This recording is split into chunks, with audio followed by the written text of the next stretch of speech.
তো অনেকদিন পর আমি যাবো আজকে কলেজে, কলেজের মুখটাও আমাকে দেখতে হবে। হ্যাঁ, কিছু করার নেই। আর আমার এই কলেজে আমার নাম শুনলে এখন জ্বর আছে, সত্যি কথা। ভিড় ঠেলে যাও আসো আমার একদম ভাল লাগে না। তো যাই হোক, এখানে কলেজে যাওয়া যা যা জিনিসপত্র লাগবে একটু নিয়ে নিলাম কষ্ট করে।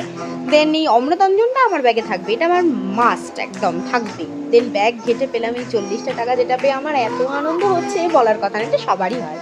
যাই হোক, দেন ভাত খেয়ে আমি চলে গেছিলাম দোকানে, মার সাথে একটু দেখা করে বেরিয়ে যেতাম। এবার এখানে এসে ভিডিও করতে গিয়ে দেখি আমার লিপস্টিকটা ঠিক করে পরা হয়নি। কিছু করার নেই, সবাই ওখানে কলেজে সেজে যায়, আমার এই লিপস্টিকটা অন্তত পরতেই হবে।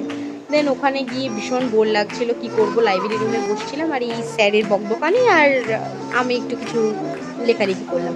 দেন দুপুরবেলা একটু খাওয়া দাওয়া সেরে নিয়ে আর কলেজে এসেছিলাম, কারণ আমাদের 5টা থেকে 6টা পর্যন্ত আবার একটা ক্লাস ছিল। এরকম বাদরামি করতে করতে ক্লাস করে যখন বাড়ি ফিরি তখন দেখি ট্রেনের ভীষণ গন্ডগোল হচ্ছে, আর পর ট্রেনগুলো এতটাই ভিড় ঠেলে বাড়ি আসার পর আমার হাল কিছুটা এরকম, যেটা বলে বোঝানোর মতো না।